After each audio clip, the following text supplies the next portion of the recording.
right, thank you. Okay, we'll call the meeting to order. Start off with a roll call. All right, looks like we have a pretty full house tonight. Sherwood? Here. Vice Chair Yant? Here. Tony Bevel? Here. Dorian Leibel? Here. Lori Zwingli? Here. And Diane Foster? Here. All right, great, thank you. All right, and so we'll start out with the approval of the minutes from the last meeting, which was a while ago. Does anybody have any corrections or comments on the minutes?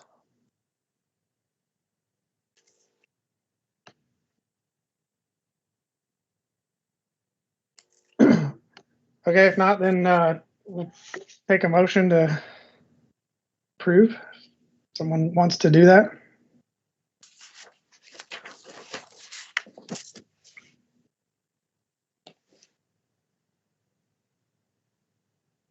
Everybody's quiet tonight.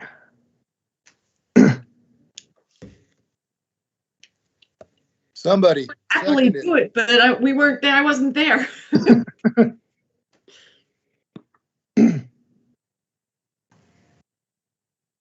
Should I make a motion to approve the minutes? That sounds great. Sounds good. Somebody want to second that? I'll second it. Okay, all in favor of approving the minutes, say aye. Aye. Any opposed, say no. All right. So moving into business, the first item there is member resignation. I don't know, Captain Carlson, if you have anything you wanted to say on that, or Angela? Yeah, last month's quasi meeting was Ruth Ann's last. She didn't show up, but that means we have an opening. We have put out a recruitment, and so far we have zero interest in filling that slot. So if you guys know of anybody that is interested in filling Ruth Ann's spot on the Traffic Safety Committee, have them apply, because right now we have zero people applying.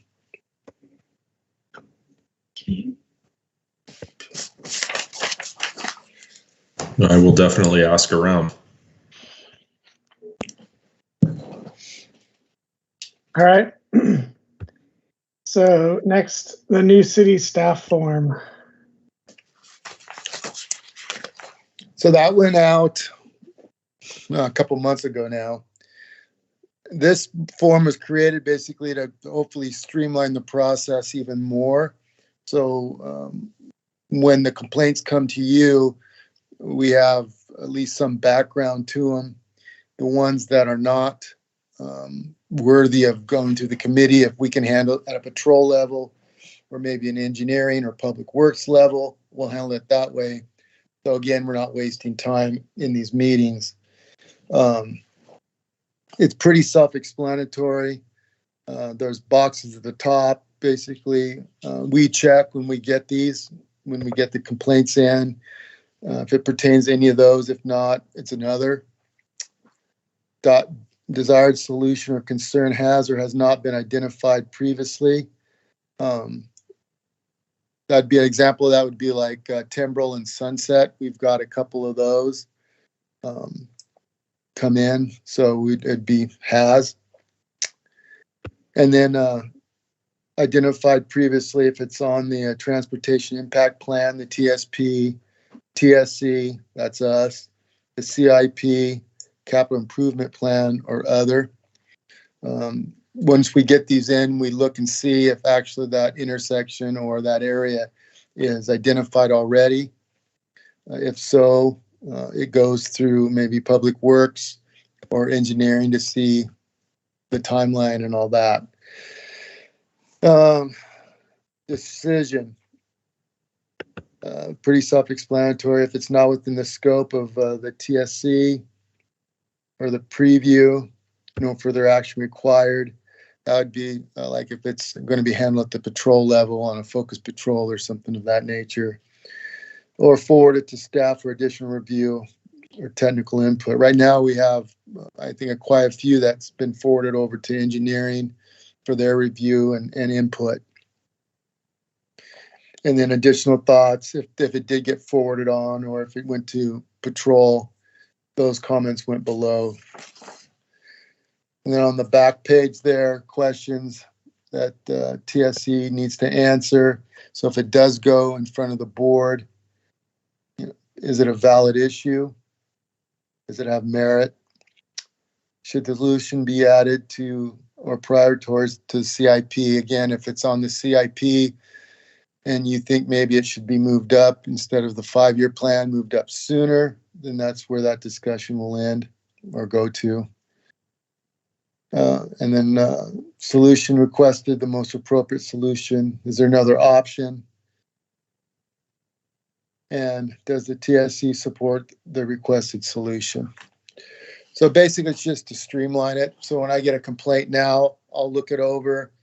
I'll forward over to engineering or public works, have them look at it, get their input on it, forward it back to me. And if it's worthy coming in front of you guys, then we'll present it to you.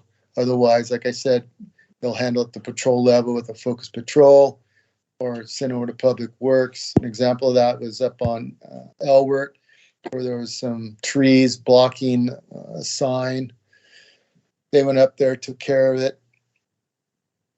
Problem solved. So that way we're not wasting time going through these when we can actually get to some that we can work on and come to some kind of resolution on through the committee.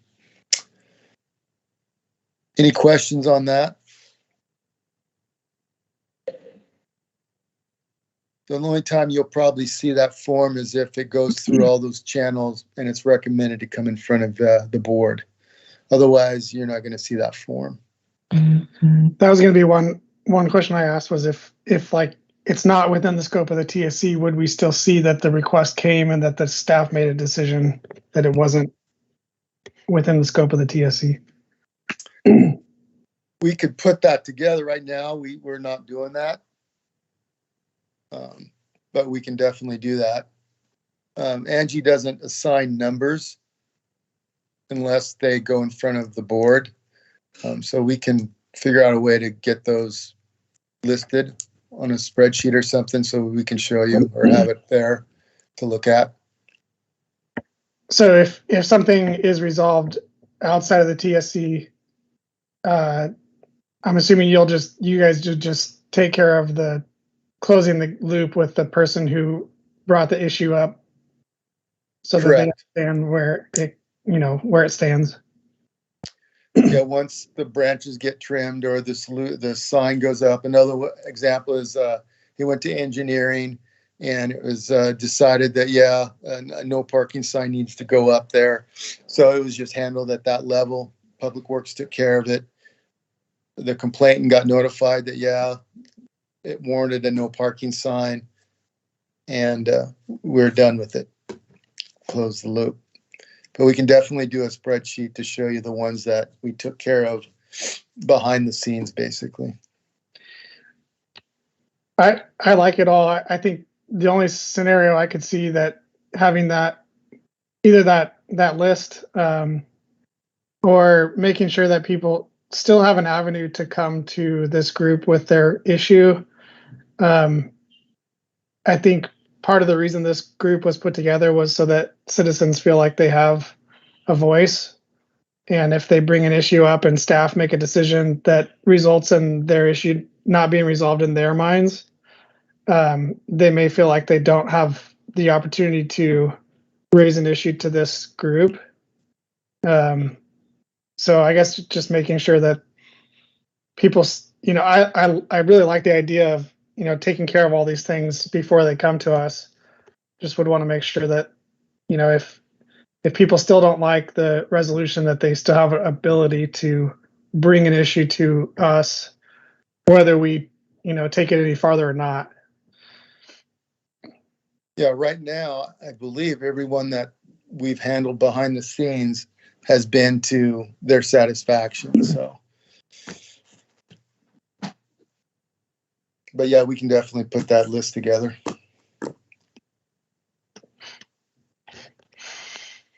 Anybody else have any thoughts on that?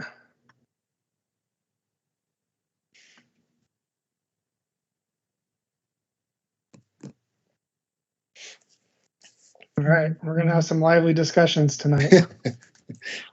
All right, so let's move on to issues. And before we get into the details, does anybody have any questions or comments on any of the tracking sheet itself? Anything that's not on the list to be talked about later?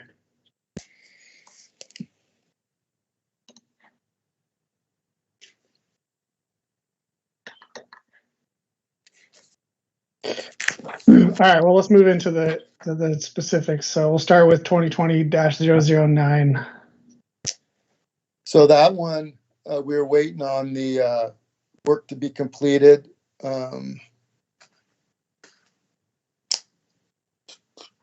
Make sure I'm getting the right one here.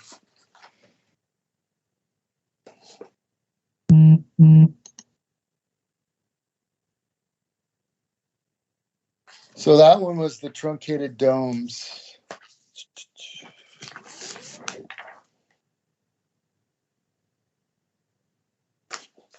And I think we're still waiting. I contacted Public Works and they're going to reach out to the contractor on that one to see when those were going to be put in. And they have not got back to them yet. So I'm still waiting to find out exactly when they're going to be put in. Okay, I'm sorry, new member here. Where are you looking? So this is the traffic safety, basically it's a kind of a spreadsheet. Right. Where it lists all the complaints. Right. So on the far left, it says, it gives the numbers like 20-008, 009. And which one are we looking at right now? 20-009. Okay, am I looking at the right thing then? Because mine says trim or remove bushes at Southwest Meineke Parkway. Yeah, so it was kind of a multi-faceted one. Their issue was sight distance, turning in and out of Sequoia off of Meineke, and there's issues with bushes and trees blocking the sight distance to the crosswalk, but there also a request to put in a crosswalk, a marked crosswalk. And because of the install of the marked crosswalk, the ADA ramps, concrete ADA sidewalk ramps had to be upgraded to meet current standards. Okay. So it was kind of a vegetation issue as well as a crosswalk up improvement. Okay, thank you. So everything's been completed except the truncated domes. So we're still waiting on word from the contractor when that will be completed.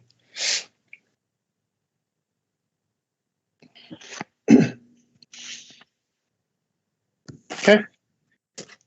Yeah, I guess we didn't. I don't know. Maybe this happened at last meeting, but we didn't really do introductions with our new police liaisons. But feel free to ask questions on any of these. We're all talking like we know we've talked about them before. So, okay. Any questions, comments on that before we move on to the next one? This is Bob. I've got my hand raised. Oh, sorry. So the bushes are dealt with from Public Works, basically on maintenance issues. The installation of any type of ped crossing at the highway would fall under the state requirements and regulations. We do have a trail project, if you haven't heard about it, but that trail project does include at-grade ped crossing improvements for that, and it's going to be a little bit of a while before we get that done as part of that project. So it's being taken care of through a capital improvement project. So I think that essentially it's going to be done, and that we're pretty much finished with it because it is being handled through a cap project. So we can check back as to, did it get done? When did it get done? But that's about it.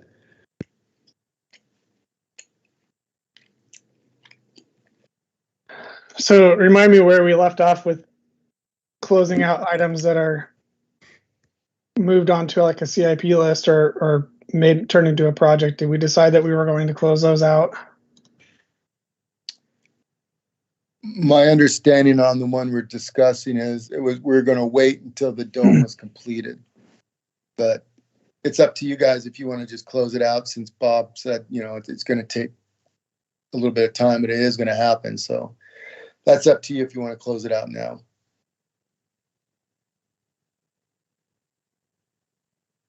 I can't remember. I just remember that there were some opinions on whether or not they stay on the list or not until they're completely finished. I would be okay with closing this one out. Really would like to have some more feedback from everybody else. I'd be fine with closing it out. I think it would be prudent necessarily to leave it in until it was done, especially for something like ADA improvements. If it was just waiting on Public Works to go and finish trimming some trees, then yeah. But it'd be good, to know by, say, next month that this was done or it wasn't done. If it was closed out, then it would be off the list and we wouldn't even be necessarily talking about it. It may still be out there, not complete yet. I might recommend that what you do is note in the notes that it's part of the Ice Age Trail project improvements being completed under that project, a capital improvement project. Leave it in the notes and close it out, because that will tell you exactly under, where it's being done and when it's being done with. It's not like it just got forgotten.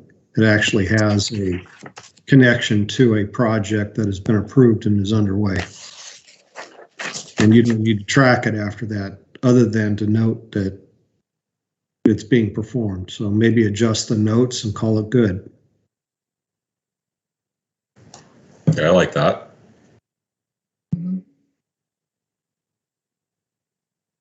Okay, I'm seeing some nods. So we need a motion to close that.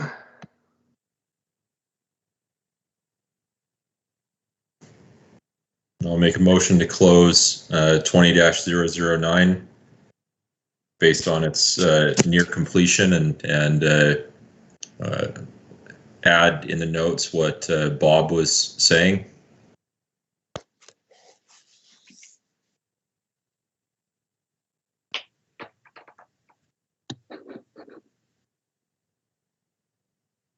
Someone likes that? Work, Angie? What was that? Is that going to work for you? Yes, that'll work great, and I will make those notes in the spreadsheet. Okay, then I'll second it. Okay. Any comments? Okay, all in favor of the motion, say aye. Aye. And all opposed, say no. All right. Thank you. Now we got 2020-012.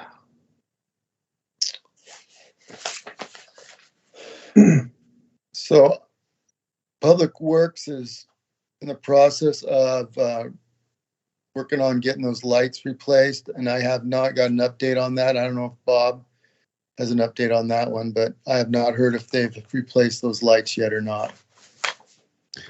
They replaced one of them, one of the sodium lights with a LED, and it increased the intensity of the light in the area. But we haven't installed any new lights because that would require us to buy a whole light pole and those systems. but they did replace a bulb system on one of the lights, which increased the intensity of the light in the area of the intersection. So partly yes, partly no. Did we do a complete light of the intersection on all four corners? No, but we did increase the lighting.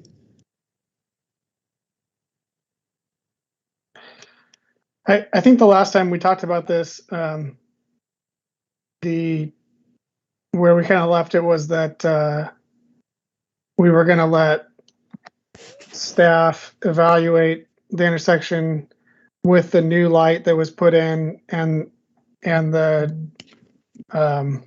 light meter that was purchased to evaluate the other crosswalks and determine if another light needed to be added, and if another light needed to be added, where staff recommended it to go. Well, we did do an evaluation after the light was installed. I know that because I saw the information that Andy brought back to me. And the photometrics, the light candles, foot candles, were appropriate under the two light locations. And then, of course, they drop off. What they were at the far corners is where you have a problem, existing problem, that didn't get necessarily solved. It got better, but it didn't get solved with the installation of those lights or upgrade of those lights. What they need is at least one more light in that intersection area, but that again, it amounts to adding a whole new pole and electrical and stuff like that. It's not just hanging a light off a pole because nothing exists. And that is still in Public Works Court. The determination of where it would go and how much it might cost, or I guess what's still in their court? Basically timing, installation, costs, whatever, that's all in Public Works Court. Okay. The recommendation is there, but they determine whether or not they're going to go through with it. The least they did was increase the luminosity of the existing fixtures by turning them to LEDs. So it's 50–60% increase, but it's not the 100% fix. It's still a little light. No pun intended.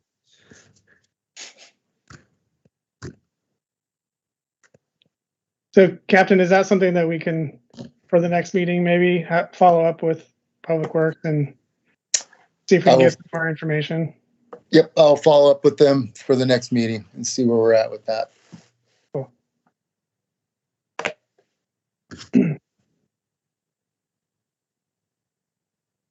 Okay, anybody else have any thoughts on that one?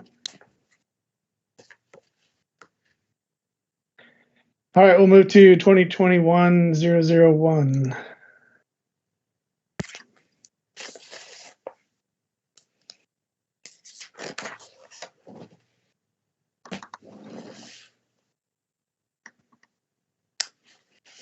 So that one is intersection of Lad Hill and Sunset. I believe that's the one we were just talking about.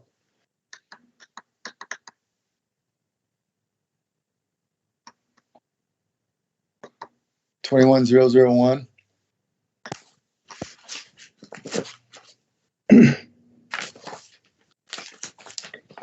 Yeah, this one also had to do with, didn't this one also have to do with speed coming off of Lad Hill? Yeah, let me refresh everybody's memory with this. Engineering did a study some time ago, about a year and a half ago, maybe 2 years. And we determined that there was speeding going on coming north on Lad Hill into town. They were cooking it coming into town. From that, we installed all the signage along that area to reduce speed to 25, and police were going to do focused patrols during that time frame. The complaint that is coming up here was based on, okay, well, the intersection needed an enhancement in lighting, which was the other complaint that we had, which we were working on, and we got part of it done, as you well know right now. The idea of doing another traffic count in the area to basically confirm what we already know. There's nothing I can gain by doing another traffic count to see if people are speeding. It's basically sign 25. If the police want to do a focused patrol there and ticket people, there's the answer, is trying to do modification that way. I can't change it by much. All I would be doing is saying, yeah, they're speeding. Now what? It'd be back to the police doing it anyway. So the recommendation was, we don't do this traffic count, speed count data on this one. What we want to do is down on the old Highway 99 down by the school district. And now that school's underway, that's the one we were going to change it out. Instead of doing this one, I do the other one. And we do a traffic count and a ped count to see what the conflicts are on Old Highway 99 down in front of the school there.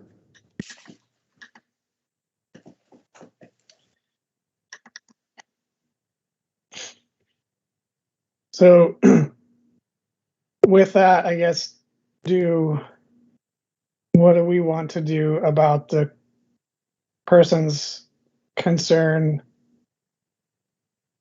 for speeding on that? I guess we probably need to make some sort of decision. I would recommend that you do focused patrols on some sort of inconsistent basis, so that they know that they're not going to get it all the time, and they can plan for it and ignore it. Do a focused patrol through the police department. John, you tell me. That's your game. Yeah, I agree with Bob. We've done several on that street already, and we can definitely ramp it up and do more. That's easy on my end. And that's just an ongoing basis. Yeah, we'll do them for a month or so. Speeds are reduced, and then we'll move to a different area, and then they'll gradually pick up, and then we'll start getting complaints again. And then we'll do another focus patrol. That seems to be the cyclical way on that street. But yeah, we can definitely put another one out there. Do you have compliance issues with people not stopping at the four-way stop, or is it just speeding through that area, but people still stop, or do you have issues at the intersection also? No, not that I'm aware of. I did get a complaint about from someone who's it was recent too, about coming down Sunset from the park, and they're trying to cross, and people are blowing through the stop sign at the bottom of the hill, just not wanting to stop. So, but it's signalized, or it's not signalized, but it is signed, and there's a light above it, so it's illuminated. So it's not like people can't see that somebody's in the crosswalk, or that they're just ignoring it. So I'm not sure what you want to do there. Yeah, that sounds like a different issue. That's a way different issue. I was more curious if people speeding were also not stopping at the stop sign from Lad Hill. I don't know about that. Sounds like it's just a speed issue between the city limits and the intersection at Sunset.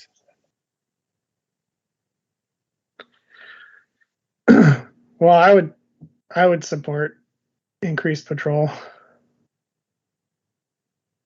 more than some sort of much more expensive physical improvement.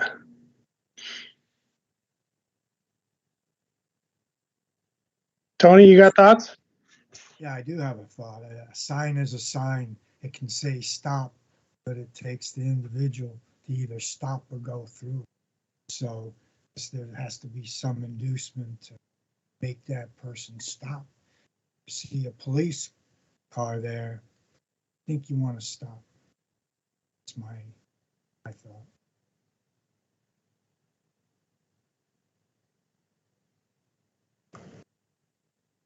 I heard a few of those words. You're really, really quiet, Tony.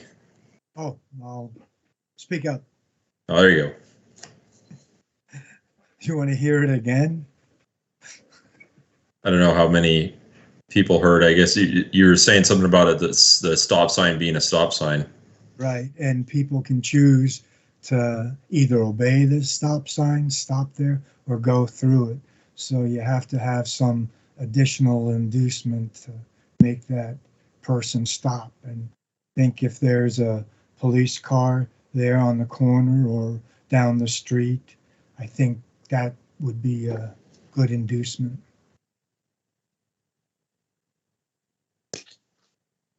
Yeah, I drive through there every single day because I live just up the street from there. And I think the only thing I see more than anything is people really squeezing the school speed limit. You know, especially now that school is back in session, it's supposed to be 20 miles an hour there, 7 to 5.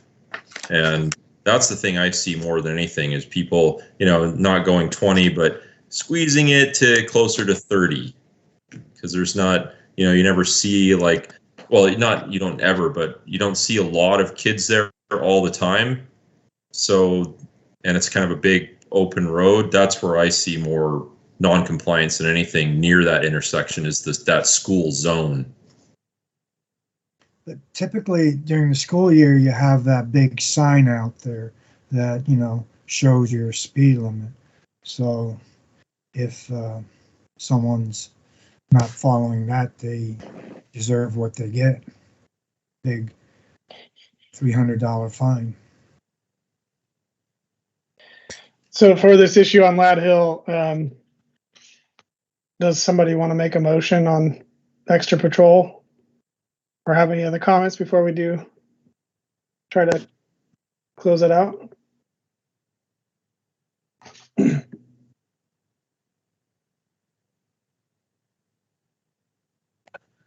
have a quick question. Did the original complaint say anything about a time of day they were concerned about, or it was just blanket all times of day?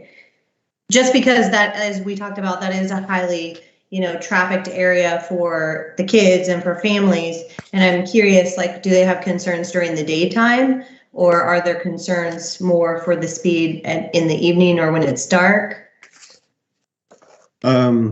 This Bob, I can give you some information based on the traffic count data and what the speeds were.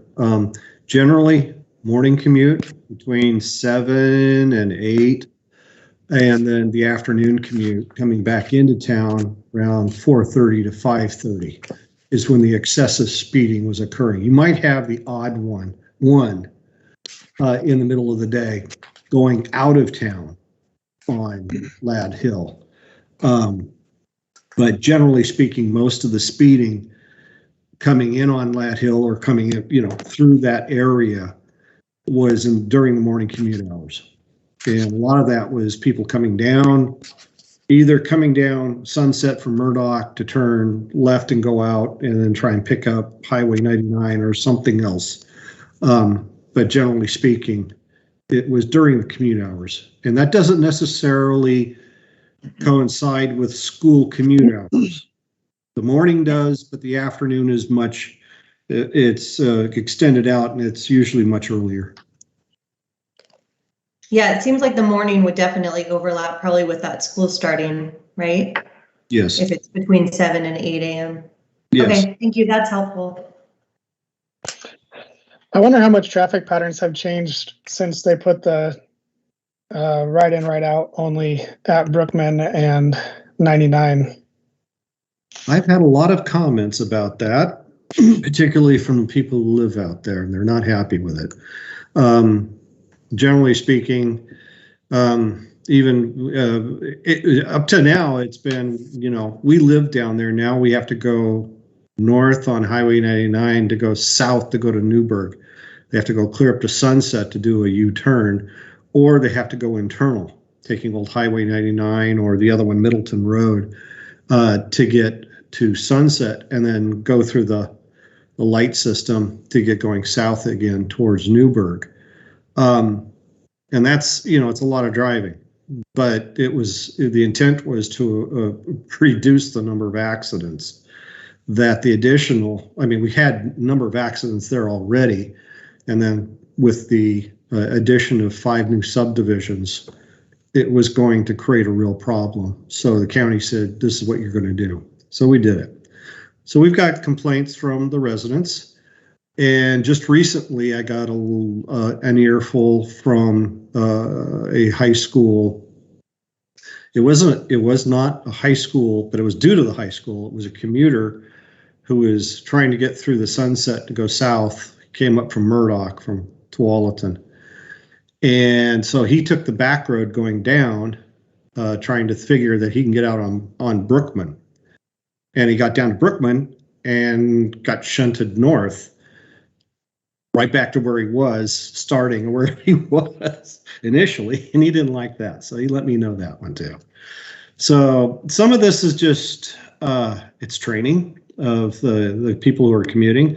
They're going to have to find that this is the way it is. You're going to have to come out at sunset. If you come through town, you want to go south towards Newburgh, you're going to have to do it at sunset. Murdoch's not going to get you there. You can't make that left-hand turn. That's been restricted. The people who live there are also going to have to know that to go towards Newburgh, you're going to have to go north. You're going to have to go through Sunset, either taking the internal roads or take the highway and do a U-turn up at the intersection, the signalized intersection, which is allowed. That's what it was designed to do.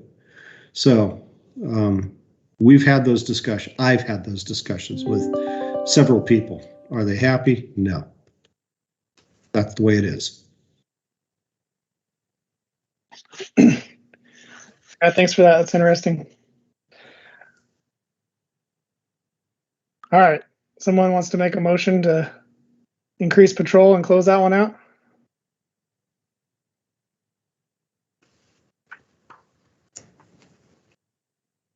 I'll move. Someone? So do I make then the motion with the actual number? Sorry, since this is my first meeting. So I make the motion then to close out 2021-001 with increased patrol. Sounds good. Sounds Thanks. good. I second that. Okay, any discussion? All right, all in favor say aye. Aye. Aye. Aye. Aye. And all opposed say no. All right, great. Well, let's move on to 21-002. So that one was almost complete. We were waiting for the white backing of the flashing sign to replace the yellow backing. I got an update for last meeting, and the yellow backing has been replaced to white. So that one is complete, and we can close that out. Great. I don't know that we need a motion to close it if it's just done. Unless you guys want to do that, or if we need to.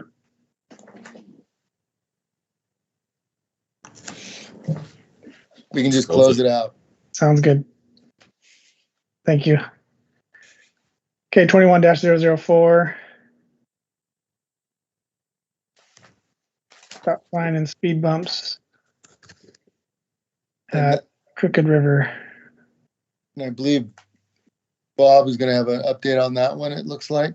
Yeah, if you look in your packet, I did an analysis and I gave you a report that included pictures and pointers and stuff like that. Basically, the entranceway to the senior center is a public road. It's North Sherwood Drive, 24-foot wide paved width on the roadway. That makes it a public intersection. just like everything else. The existing sidewalks in that area are not, they're not standard to the city standards. They're not wide enough. And if we were to put in, right now you've got drops, pedestrian drops at the intersection, and they go smoothly into the pavement. In other words, there's no trip hazard there. Anybody coming into that from the sidewalk, stepping into the street, would have a smooth transition. So there's no tripping. It does not have it's not ADA compliant in that it does not have truncated dome or the colored truncated dome. So for the visually impaired, it does create a problem. To replace it, to do anything, I would have to, or the city would have to bring the whole intersection up to ADA standard, which would mean we have to purchase right-of-way and widen the sidewalks out and then put the truncated domes in the appropriate place. The existing sidewalk, the right-of-way extends right up to back of sidewalk. The sidewalks are only 4 feet wide. We go 6 feet, current sidewalk standards and all the stuff. So this one, my recommendation is down in the last paragraph, and I think it's the last line, that I would say the recommendation would be to put it on the Public Works list of intersections which need to be reconstructed to meet ADA standards, and that the timing of construction be determined by Public Works when funds are available. So they know about it, they've got it on their list, and they'll do it when they can get to it. Knowing that it's not just pull out and put stuff back in, it's going to take a lot more work. So you're expecting somewhere around, I don't know, 35K for this thing at the low end.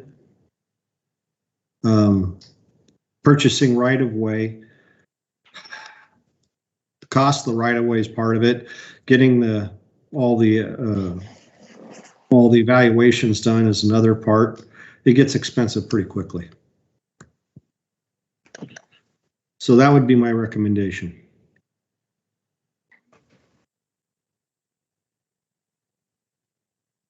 Is there any questions about what I presented to you? Have you guys looked at the pictures? Do you understand? Do you have any questions about the pictures themselves? Yeah, I have a question. Sure. So you're suggesting that this is down the road. Well, what about the present time? Can we do, painting of that area to, give seniors or walkers, whatever, a little more heads up? That's a good question. Here's my answer. If we're going to do any painting, it has to meet ADA standards. As soon as you start down the road of painting to meet ADA standards, then that opens up the whole thing to being done. I don't know. I really don't know. I think it would be a good idea because it is a street intersection within the street. It's on a arterial classification road. This intersects it. We should have stop bars in there, the whole nine yards, really. Whether or not you can do that without running afoul of the ADA requirements, I don't know. I think you could, like I said, leave it up to Public Works with a recommendation that at a minimum they go out and stripe it, and then have them figure out whether or not the ADA standards come into effect to the point where everything has to be done. So I do agree with you, Tony. Maybe striping is the way to go. At least get that in, even if it doesn't meet ADA standards. You've got something there that provides a zone where people who are walking across the road feel at least more comfortable. It gives them a little buffer.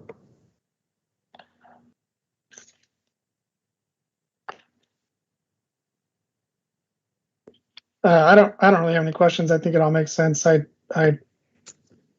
agree with the recommendation. I think last time we talked about this, I made a comment that I don't think that ADA compliance issues are a traffic safety committee item and kind of fall into a different category that the city should have process in place for when specific ADA complaints come up. But that may be beside the point. I think you're correct in that every city should have a listing of non-ADA compliant intersections that need to be dealt with, and that we're supposed to track that. I think that's the state ruling, and I know that Julia has been speaking with Public Works about that, so I don't know the status of where that's been residing as far as who has responsibility for a listing like that, or making sure that it's maintained and updated and placed in the CIP program. So there's some background information there that I'm not familiar with. I would say that if I did this, if a listing had to be generated, we would probably have to do a citywide analysis. And it'd just be like a master plan analysis of all the intersections, because you just can't separate one. You have to do them all. And we have mid-block crossings that go to parks that aren't set up properly, even though they may have ADA textured truncated dome drops in them. They aren't striped. How do those fit in? There's a lot of unanswered questions. I think it's programmatic. It is, and it would take quite a bit of money to do that. I don't think that's where this group needs to reside, but I do believe that the city needs to deal with it somehow. And I think that's where the questions lie. I completely agree. I think in lieu of a more formal citywide plan, I think I don't think this is in the realm of our committee, but just as a citizen, I think that the city should take higher priority for ADA barriers that are identified by people specifically. So if this is a current issue for somebody in the community that, is having difficulty navigating through there, I would just ask that the city, prioritize that over other ADA improvements that aren't associated with a specific individual's request. But again, I don't think that that's really our place in this committee, but just a thought. Well, Jason, hopefully citizens look at this committee as a conduit to getting things done. And, I get this may be the first, step for citizens out there to get things done. So then we pass it on. That's true.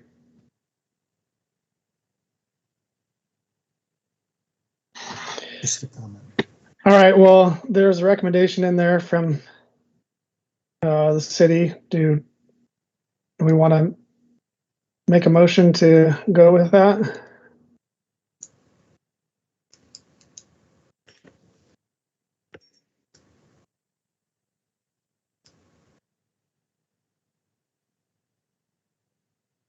So would the motion be to, for the city to look at a stopgap painting right now and then add it to the long-term plan, or is that what the motion would be?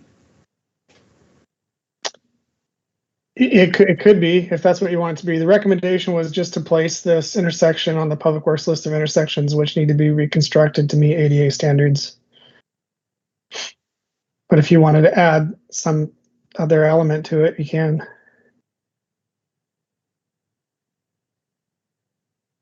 Can I ask a question here? The truncated domes, those are designed to alert, I'm assuming they're designed to alert people who have visual impairments that they're about to step into an intersection, right? They do that, yes, both by texture and by color. by color.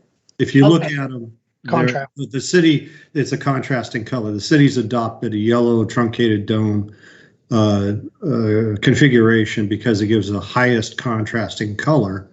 And then the truncated domes are an ADA standard. They are what they are, and we don't design them or anything. People put those in. So that's that. I think that what I was trying to go with Tony's recommendation, I would suggest, again, the verbiage of my recommendation as Jason read it, with a recommendation that Public Works look at least painting basic ped crossing stripage at the intersection. Striping at the intersection. And that way, John can take that to PD or take it to the Public Works Department and say, you know, this needs to be done. We understand it needs to be done. You're going to do it in the future. You're going to take care of that, put it on your list. But in the meantime, at least at a minimum, look at putting it in some ped crossing striping. So it's not just, yeah, we acknowledge it and go on, but we acknowledge it, but we also would like at least this much, which is a very simple thing. Does that answer your question, Corey? Yes. Yes. Tony, does that sound good to you? Sounds excellent. So you want to take another stab at that, or just say motion as per Bob?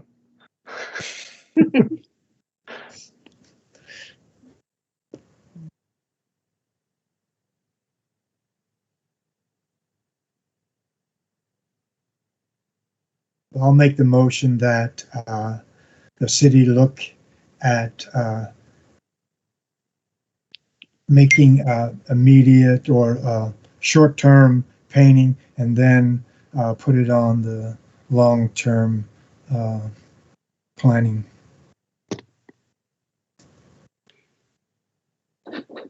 Sounds good. Any comments or questions before we need a second, I guess. Second. All right. Now any comments, thoughts?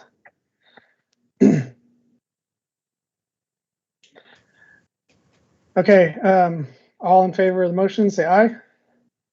Aye. All right. And any opposed, say no.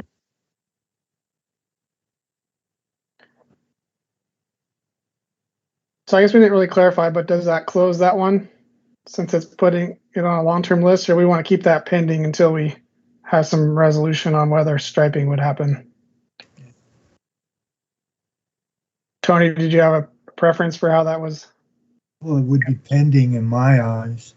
All right, We don't know if that painting, can happen. that sounds good. So we'll keep it pending until more information is provided as far as what will happen in the short term.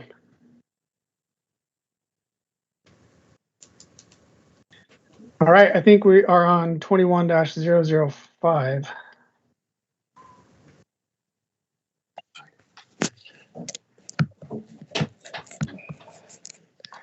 All right, that one is the request for a stop sign, speed bumps, and or crosswalk at Southwest Old Highway 99 and Crooked River Lane. And I believe Bob has an update for us on that one also. Yes, now that school's in session, this is where I would recommend that we do a speed study and a ped crossing count. This will give us the baseline data of how many students or people who are crossing at these times, what's the conflicts, where's the cars coming through at what time, if they're speeding, are they doing it at the same time the kids are there or not? This will answer a lot of questions. But I had to wait until school was in session because doing it in the middle of summer wasn't going to get me anywhere. So I can put that on my list of things to do. I will probably have to have a firm do that for me because I don't do PED crossing count. That'll have to be done by or like DKS, and I can get the numbers for that. I'm not sure how much that would cost. Most of the time, anything I get DKS to do is between $3,000 and $5,000.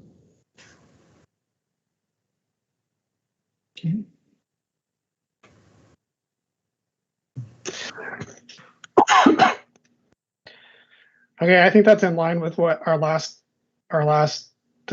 discussion on this one was, that city was going to collect more data. So I'm not sure that we need to make any decisions on that one.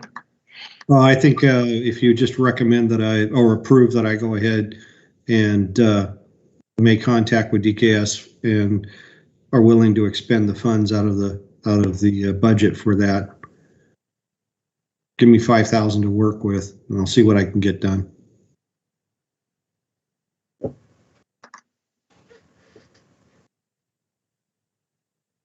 Thoughts on that? Yeah, again, because this is my first meeting, do we have the ability to authorize spending money? What budget are we talking about here? So just to clarify, yeah, you guys aren't the budget authority. You're really just more making that recommendation and the head nod that you think it's worth spending money on, and then we'll figure out the details behind the scenes. Got it. Thank you.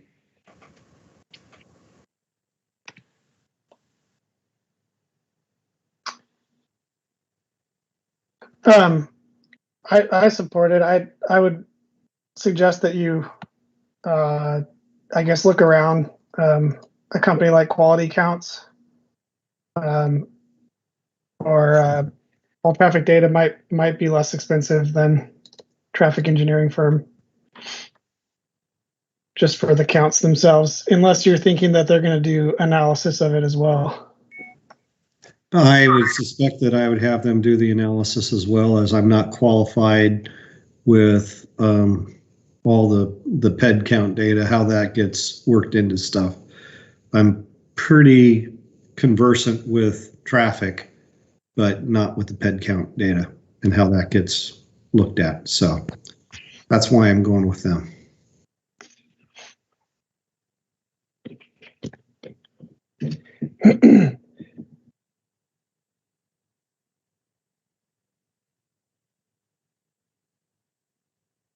Well, I mean, I support it if it's the city can budget it and get it approved.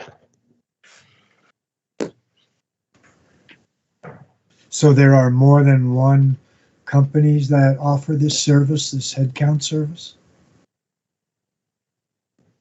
There are several companies that do traffic analysis for this. I could go to Kittleson, I could go to DKS, I could go to anyone else who does traffic count data and analysis that are of a higher level than our local Goombas, me. There are other people that do it, but it's basically, we just need somebody who has a bit more knowledge about traffic in general and in specific PED crossing warrants, particularly if somebody's asking for the installation of stop signs, signals, stuff like that. All the warrants have to be met, and I'm not conversant on that.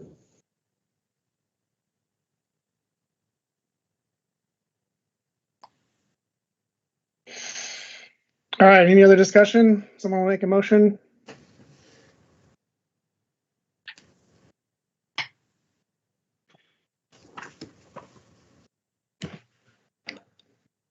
Captain, what might our motion be like, since we're not authorizing funds being spent? We're just recommending the city do further traffic analysis?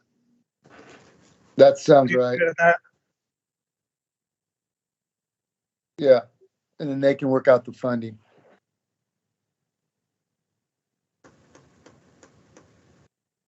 Okay, well, I'll make a motion then that we recommend that staff does additional traffic analysis and that staff allocates funding as they're available and able to. Or is, I guess I didn't really say that right, but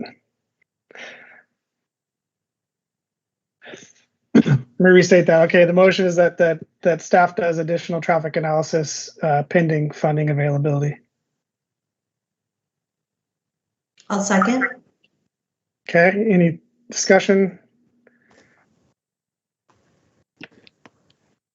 Okay, all in favor, say aye. Aye. Right? Aye. And any opposed, say no. All right, let's go on to 21-006. So that is a request for no parking zone between Southwest Hostler Way and the YMCA entrance. And I believe we've got a couple of those since we last spoke. So, and I believe Bob has an update on that one too, it looks like. Well, I did go out and take a look at the situation. The street width is appropriate for that roadway section based on its classification for parking on both sides. Not that that means much. It's just that's a standard. I think a big issue is people don't necessarily park the way we try to design for. That means they park within 6 inches of the curb line. Most people on a corner are not going to do that. It's going to be a foot to 2 feet out. And you do that on both sides and you've automatically created pinch points. We've had people say that there's no problem with that. They're willing to live with it because it slows traffic down. If we do something to remove the parking, then we've just increased the speed of the traffic going through the area and we've created another issue that we don't want. So I'm sort of sitting here going, well, where do we go? So I'm punting this back to the committee for discussion and sort of saying, okay, there's the rub of this stuff is it works if people aren't speeding. If we remove it, they're going to go to higher rate of speed and you're going to be back to how do I slow traffic down, which means creating some sort of channelization effect, which slows traffic down, but then people are going to complain that, geez, now I can't, all this room is going nowhere because we have no parking anymore. So I'm open to suggestions on this one because it's a no-win situation for me right now.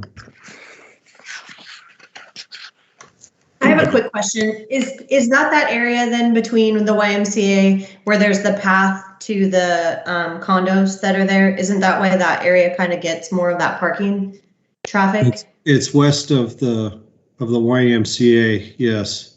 Okay. So kind of windy and it goes up and down, it dips. The road goes up and it dips and goes down. It's yeah, got I can picture that. trees overhanging it and there's a lot of people who park on the road, yes. Yeah, there are a lot of trees on both sides, and it's during the summer very shaded. It creates a visual impact in that it also looks like a huge tunnel, so people don't feel comfortable going through there with cars parked, and you get all this gloomy stuff. It's visual as well. So I don't have a good answer other than to say that the road's appropriately sized for parking on both sides according to our standards.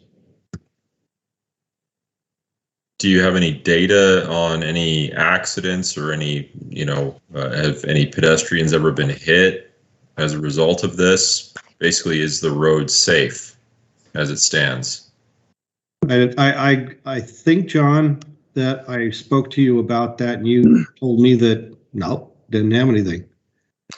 No, I looked as far as I could see, there's nothing there. Yeah,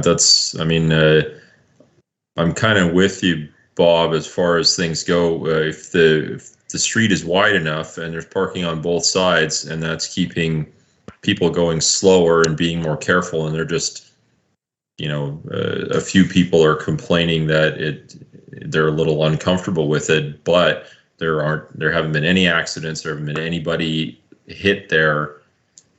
I would not mess with it. You start, changing things and you take away parking like that, you're probably obviously you'll get complaints on the other end, but if traffic starts speeding up, then you might actually start having accidents there. And that's definitely something we don't want. So who is parking there? I mean, that is a street road, and it's, there are no houses on either side. There's access, there's a path access though, back to the condos. So Right. my understanding is if they can't find parking in that condo area, that they're able to access and park on that section right there between those streets and the entrance to the YMCA and take that path back to the condo area. So they're willing to walk that path. Impressive. Yeah. Good on them then. That's the case. That's my understanding, at least, because I've been through it at nighttime and there's still cars parked there in that area. And I believe that's why, because it's a little bit of an overflow from that division. And it's a public street, public parking. Anybody can park there. So I was just pulled back up that initial complaint. There was 12 people that signed a signature form. So it wasn't just like one or two people, several people, but the complaint was specific to sight distance or visibility turning in and out of Hosler Way from Woodhaven. So I was wondering if when you're out there, Bob, if you felt like if people were parking right up to the intersection at Hosler, if That's a code issue. Then the police get involved. You're not supposed to be within 20 feet of an intersection for that reason. so maybe, and it looks like there's also a hydrant on the south side. Yep. So that's another reason they can't park there. Maybe that's something that we could recommend, is that police does some additional enforcement at times where parking is heavy out there, and just try and get a gauge for how close people are parking to that intersection, and if that seems to have a sight distance issue, and whether it can be resolved with enforcement, or if we need to extend the no parking a little bit farther.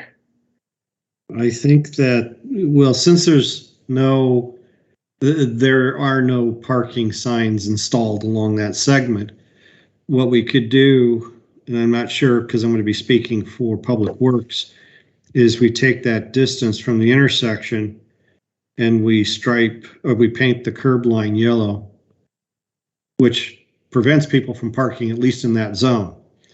Because the issue is, if you say, well, they can ticket them how are they going to ticket them if they're not warned that they can't park there? Like I said, the standard I use and the standard that I've gotten from, different design manuals and everything else is 20 feet. That gives you your clear vision zone around the intersection. The only way you can enforce that is if it's done in a manner that the police can say, look you see the yellow paint here, you're parked in front of it, or you're parked within that zone. We can ticket you. Otherwise, John, I don't think you have anything you could rely on. You have to do something more than just, we tell them that it's not you can't park there. We have to create that zone. So maybe we get Public Works to paint it. Bob and John, I guess I was under the impression that isn't, the state law requires you to be a certain distance from intersections and hydrants and things like that. Certainly marking it does inform people, but my understanding was that the police could ticket per state law, so it doesn't have to be. I guess my point is, I was under the impression that it did not have to be painted in order to be enforced because the state law was the state law. Is that correct, John? Hey, John, talk to Chief Growth about this, and because Yeah, that I guess, but I'm he's got hearing a that different from interpretation. You can. I think it would be better if it was marked. Yeah. And then we. Yeah, I'm can- not disagreeing with that. I just wanted to make sure, since this is a public meeting and out there public, but it might be being live streamed. I just want to make sure we're giving accurate legal information. So speaking as a member of both the PAB and the Sherwood Police Foundation, I would think that the relationship between the police and the public would be served a little bit better if the curb was painted so that people would have that visual reminder that you're not supposed to park here. I think that would be a lot better than just starting to ticket people. Except for maybe on the one corner that already has a fire hydrant. Yeah. Everybody should know that you can't park in front of a fire hydrant. And I True, think, but if you're going to be painting anyway. yeah, I don't think that side of the street's the issue by the fire hydrant. It's the other side. Or it's not marked. So the code is written within 20 feet of a crosswalk of an intersection. So it would be from that imaginary crosswalk line. Correct.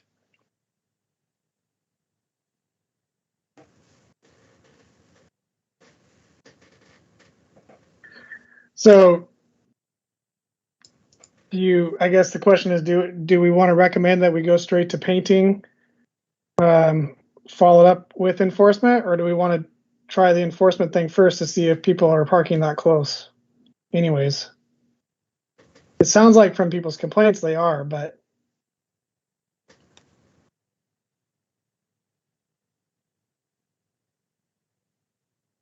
I think you can, when I went out there and I took pictures, they were parked right up to the edge of the turn radius. okay. So that's what I'm saying. I think you paint it first. I think you put out a little PSA on the Sherwood Police Department's Facebook page, or maybe next door Woodhaven or something, to say, hey, look, we're doing this, and then you start enforcing a couple weeks later.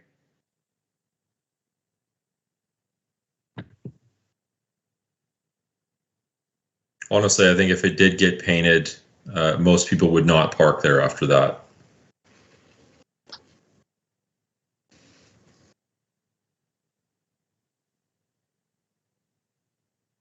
I think it resolves the issue of people coming around the corner saying there's no turning, there's a turning impediment, vision impediment to turning. I think that takes away at least that aspect of the complaint. The narrowness of the roadway system with parked cars and stuff like that still remains. And that part of the complaint still sits there. At every public intersection, there's legal crosswalks, marked or not. How does a mid-block crossing become a legal crossing? Does it have to be striped to be a legal crossing, or just like that path has ramps on both sides? Currently, within the city, any mid-block crossing has to meet ADA requirements, which automatically means it's striped. And we've got this being pushed by a couple developers right now that don't want to do that with their mid-block crossings because they say it's expensive for what the number of people. It doesn't matter.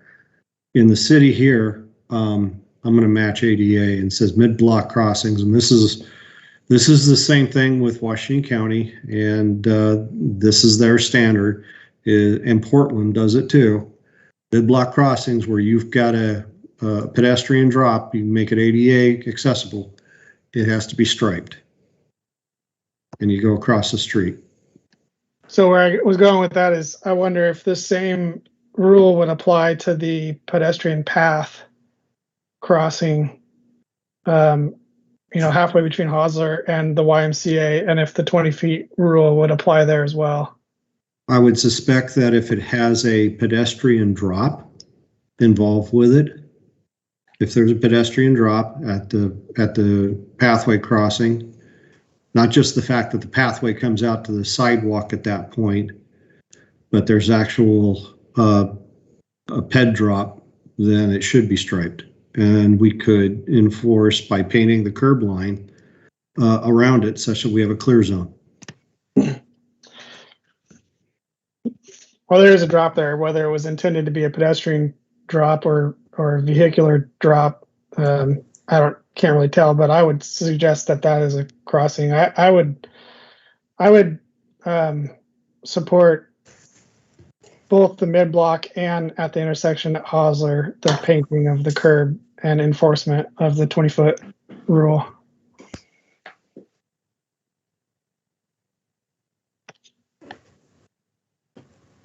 That way we're not completely getting rid of parking. You'll still have parking, so hopefully, some natural traffic calming occurs with that, but we're improving some site visibility and pedestrian safety at the same time.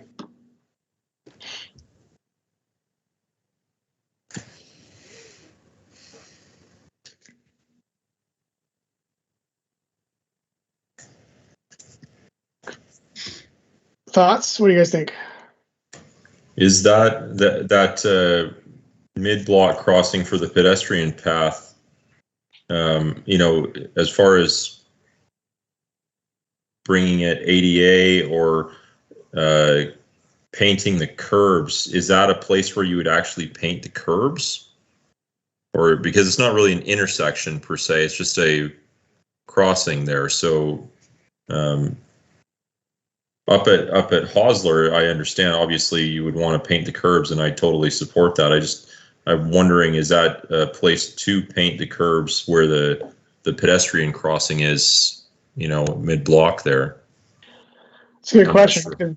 The code, I just went back to what it says. It says within 20 feet of a crosswalk at an intersection. So crosswalk at an intersection it does say of a crosswalk at an intersection. So I guess maybe if you read that strictly, that the mid-block crossing maybe doesn't apply.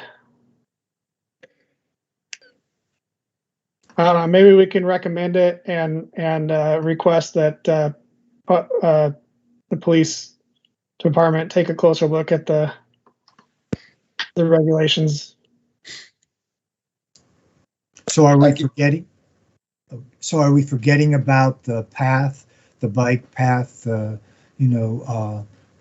pedestrian path that goes across that road, Woodhaven? That doesn't come into this picture.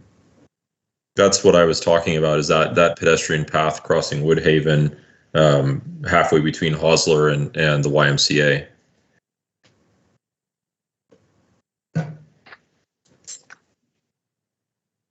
Well, you just can't leave bicyclists or pedestrians hanging, if they're using that path and they need to cross a, I guess, fairly busy street.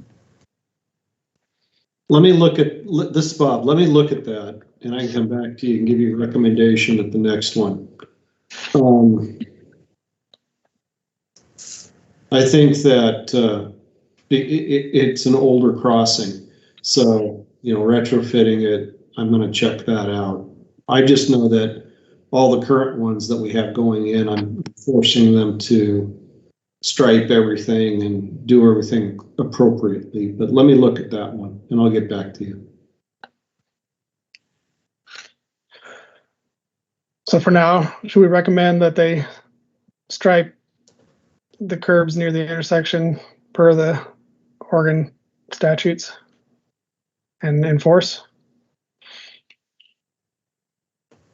Does that get to the heart of what the complaint was? Because I thought I heard earlier that part of it was also that people were feeling like couldn't get two cars to go through at the same time if people were parking on both sides.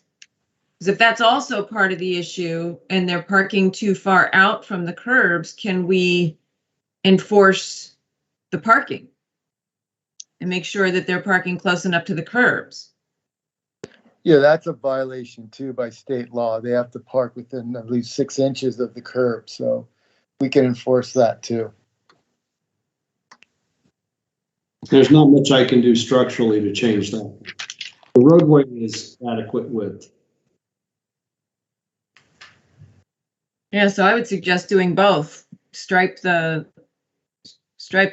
curb at the intersection, including where the fire hydrant is, and then enforce parking close enough to the curb. Sort of retrain people. It's called driver behavior modification. There you go. You want to turn that into a motion? This is 221006, right? Correct. Okay, so in relation to project 2021-006, I move that we recommend striping the curb at the intersection of Hostler Way and Woodhaven, including the curb with the fire hydrant, and that the police department starts issuing or enforcing code for parking close enough to the curb. How's that? Make that nice, Angie. Will do. Thank you. I second that. Okay, any discussion before we vote? I would maybe amend that you allow me to go out and review the pedestrian crossing and bring that to the next meeting. With Bob's amendment.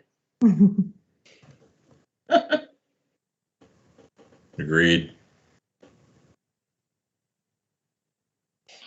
Okay. All in favor of the motion, say aye. Aye. Aye. Any opposed, say no. All right.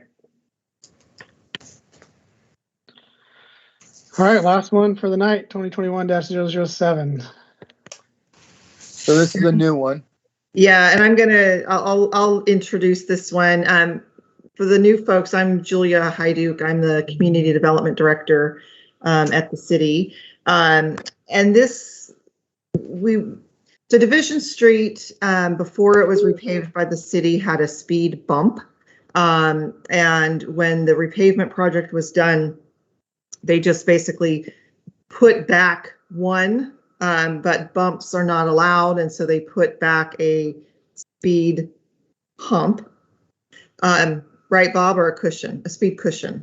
Speed cushion. They put in a speed cushion, just one. And we have heard from some folks that they don't feel like that one speed cushion adequately slows traffic down on Division Street.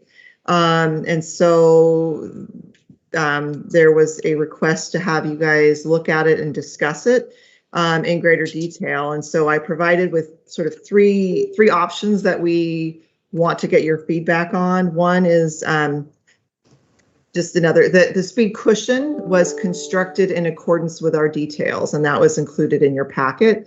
That's what engineering, those are the specifications. That's what it is required to be built to. And that is what it was built to. Engineering verified that. So the question is, because that was built to specifications and still is not slowing traffic down in some people's opinion, is the detail, does that need to be modified? Or do we want to modify the cushion to make it a hump, meaning there's no gap for the wheels between it, keeping in mind that TVF&R and other emergency service providers do not like the speed hump, because the idea is with a speed cushion is it provides the ability for those larger vehicles to more quickly and easily go over it.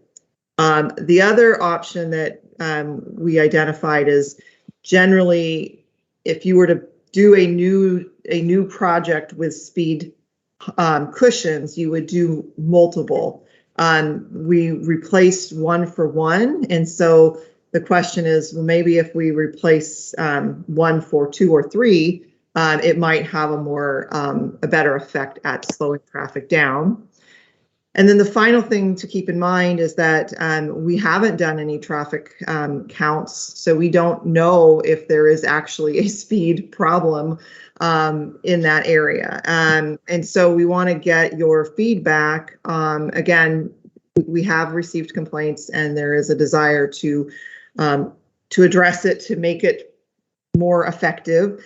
But we need to get input from the committee on how you think we should go about doing that. I have a comment on that. Division Street, where that bump or whatever it is, because you have a bump on the asphalt, and then you have a sign saying hump. So I guess we're covering all bases. But anyway, that calming device is almost on the very top of that hill, and that's a steep hill. Pretty steep hill. So what side of that hill are you trying to calm? Because I can't, imagine going up Division, the side that the park is on, the baseball field, people racing up that. And I don't think, people would be racing down that really steep side, heading to, what is it, Upper Roy or whatever that street is. Yeah. So, why is a hump bump going there? Tony, you ask good questions. I would recommend, as a starting point, that we do a traffic speed count analysis. I have now 2 sets of traffic counters. And what I would do is I would put 1 pair on either side of the speed hump at the top. That captures the speed of traffic approaching the speed hump and after the speed hump. And then I put the second set of traffic counters near the bottom of the hill on either side, and that tells me what's the speed of people approaching the hill and what's the speed of the people coming down the hill. So that data acquisition will give us a very clear picture of, are people basically ramping up their speed to get up the hill, and once at the top of the hill they run out of juice, they go over the hill, and then they're going down the hill and they pick up speed again. This will answer that question. Then from a technical standpoint, the location of that speed cushion, it's indeterminate. Number one, a speed cushion has to be placed someplace that it doesn't create a problem. Now, you put a speed cushion, a speed hump, on a hill, you've automatically introduced somebody, the ability of somebody to lose control of their car because they're not looking at it at night. They go down the hill fast. Yes, well, they're going to hit the speed hump. We want them to slow down. But we drive them off the road because they can't handle the bump. That's an issue. So the location of these things are usually placed on flat roads.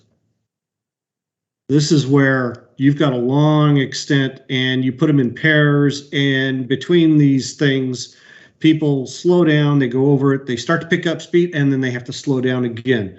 But they've got a long flat road to where they aren't being forced to overcome the effects of speed and gravity on the car and their ability to control it. A hill is a bad place to put these things. The top of the hill is the least innocuous place that would cause an issue from control. So the placement of these things, I wouldn't expect an answer right now. I would expect that we do this the way we're supposed to do it, is get the traffic count data that tells us, is there a problem? Which side is it doing it? Does the existing speed hump actually slow people down? How does that work? We'll have the data to be able to ascertain that. And then we go from there.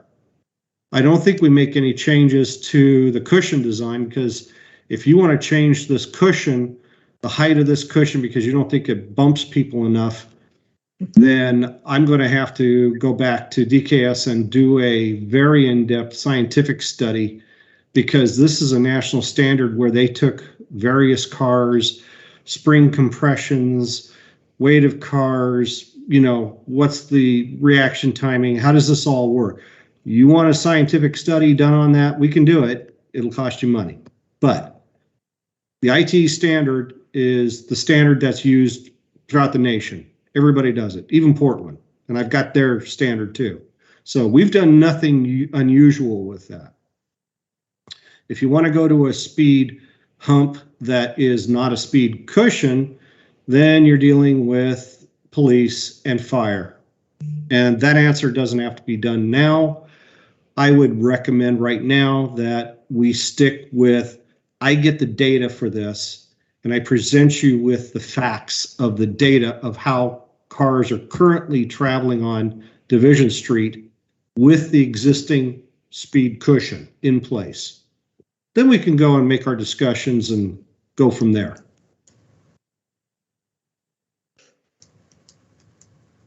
Any questions? So with this, and I asked, is this the first cushion that's been installed other than apartment complexes, mobile home parks on city streets? I haven't had a cushion installed on any private development or public improvement project since I've been here. Well, private development, there may have been things within, I'm talking public right away. Yeah. Nothing. So if they're existing, it was a long time ago. So with this initial cushion, does that mean, okay, the city is looking at additional cushions where people request them where they're needed or where they're needed? It's a tool in your toolbox through the Traffic Safety Committee. You guys have identified traffic cushions as a possibility. In this particular instance, again, it had been a bump. We replaced the bump with a cushion. The question is whether or not we should have done multiple, whether, like Bob said, whether or not it's, an issue or a problem at all, or whether or not we want to consider upsetting TVF&R and doing a hump that will basically ensure the vehicle drivers don't do the same thing that the emergency service providers do, which is navigate through the spaces. Well, I'm a strong proponent of humps, bumps, to slow traffic, and I can understand, emergency vehicles and all of that. I'm just questioning on top of the vision, on top of a hill. Okay. All right, I'll let it go. And you have to know that the cushion, if a car drives over, SUV drives over it and they want to split it and get their wheels on it, they only get one side of the car. It's not wide enough to hit both. That's the nature of the design. It's set up for fire trucks and things like that. Although police will also ride two tires over it. That's the only way that's the way it's going to function. The width of that is established for fire trucks because fire trucks can't hit a speed cushion, damages their suspension because of the weight, just tears it apart. Police cars, ambulances, rescue vehicles, of a lesser nature, it'll be two tires no matter what.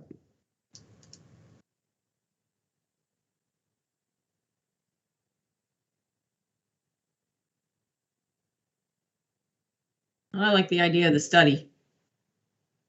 I think it gives you a good baseline to make decisions on, gives you information you don't have. And I think that's the important part of making any good decision, is being informed of what's existing.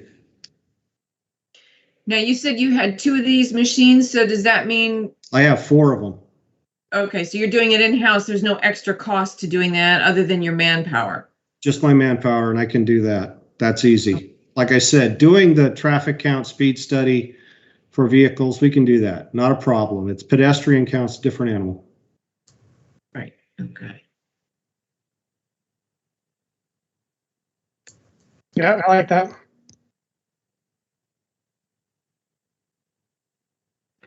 So I don't know that we need a motion. I'm hearing you want some more information, and we'll probably talk about this at the next meeting and get your feedback then. Is that So you correct? will do, so Bob, you will do the traffic count on Division Street for that speed bump hump. Yeah, I've got to schedule it in. Right now, you want me to do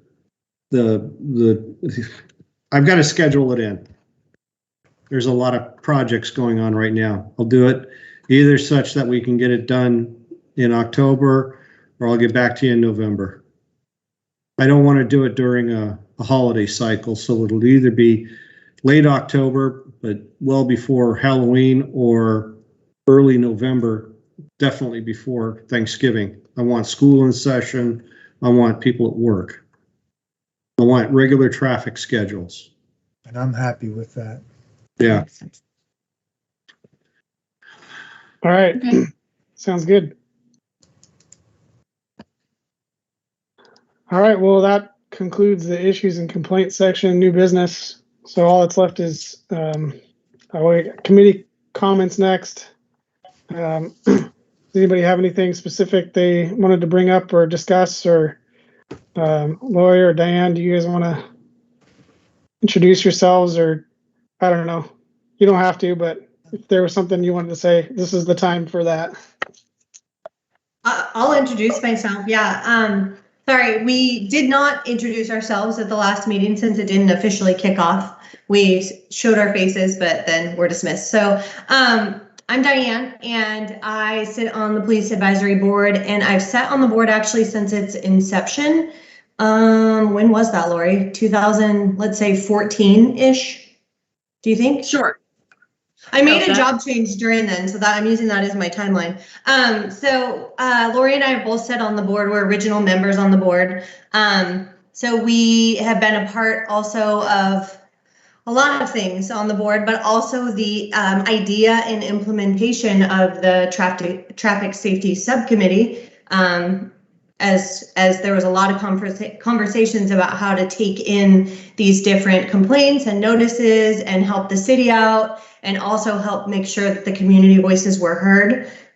So it's exciting to be here present at our first meeting to see sort of all the behind the scenes work that has happened over the past couple of years to get this committee up and running, to see it in action and functioning so well. And so I commend all of you for all of your time that you've put on to address these items, because in looking through the list of the things that you have accomplished, it looks like that you guys have really done a lot. So you should feel really good about that. And I think that it's a nice process where hopefully people feel like their voices are being heard and addressed, and that they can also see the conclusion. Whether they like the conclusion or not, at least they're able to see the process through, and it seems very transparent.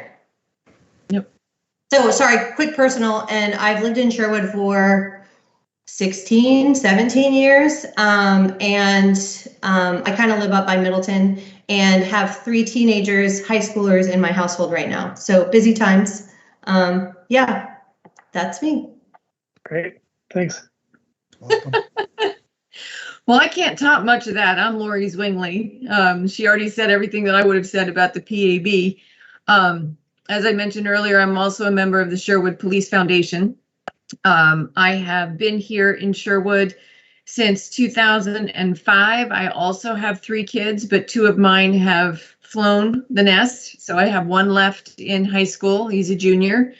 And, it's a nice little town. I like the idea of being involved in the community. So this is one of the ways that I can give back. And I'm just tickled with what you guys have been doing. We've been hearing Chris West and your other member, giving us reports about what's been going on for quite a while. And I don't know, I just sat back and thought, well, maybe I should have gotten involved in that because that sounds kind of interesting. And now here I am. So thanks for having us. Great, thank you. Excuse me, where are you? Are you at work with your background? No, I was playing around with, I was learning about backgrounds and then the meeting started and I'm stuck with it for the moment. I have to go figure out how to get rid of it now. I have a friend at That's work good. who uses that same background. It's a nice one. Yeah, it's not a bad one.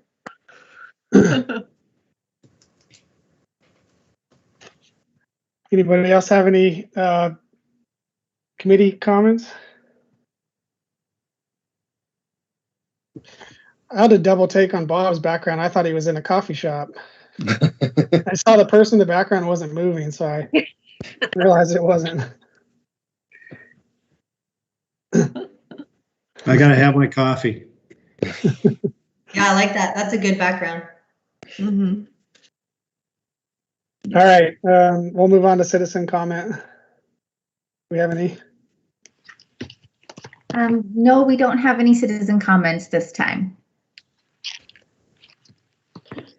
All right, well, I think that'll do it for the meeting then. I guess with that, we will adjourn. I have one comment though. Oh, yeah, go Next for it. meeting, why don't we meet at Clancy's and have one group, and then we'll loosen, we'll get into it real quick. Yeah, just being a wise guy, sorry.